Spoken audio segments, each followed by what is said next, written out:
home exercise programs are and why they're so important, especially for arthritic dogs?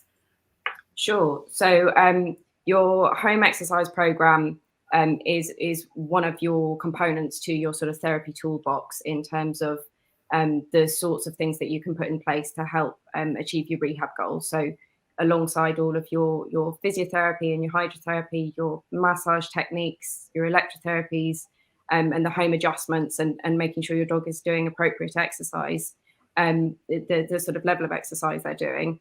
Your home exercise program is what allows you to continue that therapeutic input in between your treatment sessions.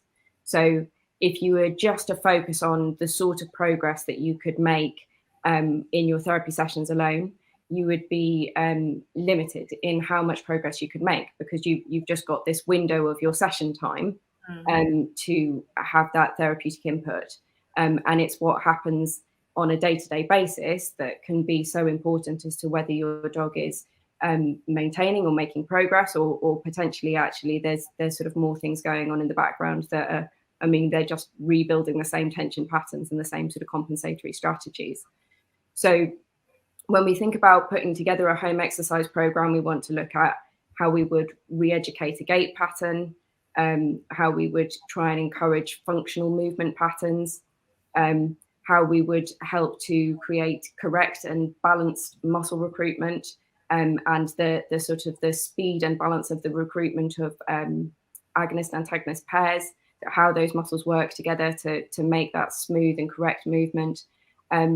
And also looking at how we would engage the deep stabilizing musculature, those postural muscles, which are that foundation of balanced movement.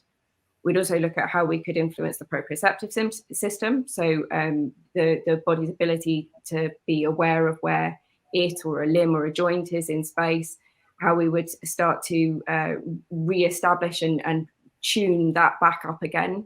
Lots of conditions like arthritis are very damaging to your ability to be aware of where you're putting your paws, and then how we would look at developing that and improving further.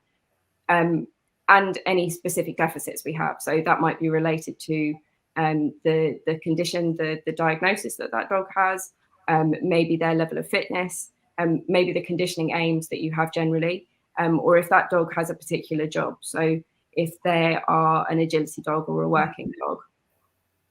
And then when you think about how you would choose which exercises you would use to piece that together and to try and influence those components, you need to think about what's going to be targeted and appropriate for your dog and your owner.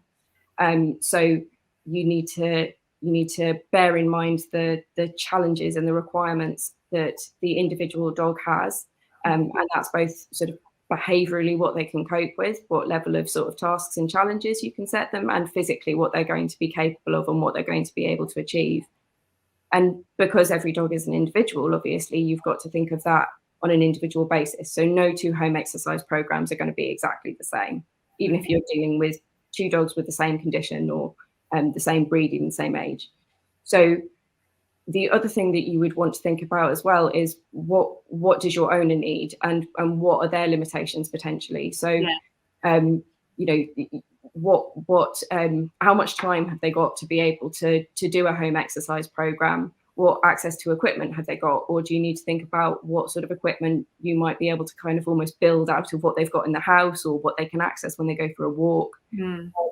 And maybe whether they have any mobility sort of issues themselves that might mean that things like getting down on the floor and doing paw placement isn't going to be appropriate. So you've got to think about all of those things together so that you can set both your dog and your owner up as a team to succeed in the home exercise program that you put together. And I guess it's kind of what the expectation of the end result is as well, isn't it? Because in like an arthritic dog, for example, we're not planning on getting them back to agility. We're just trying to maintain and help encourage a good movement so that you're putting less strain on the rest of the body. Whereas I don't know, but would there be younger dogs where they don't have any conditions, any joint disease, but they're wanting to do a conditioning in advance to try and help prevent the development of arthritis? I think we would probably argue that every dog can, benefit hugely from a conditioning program, no matter, what level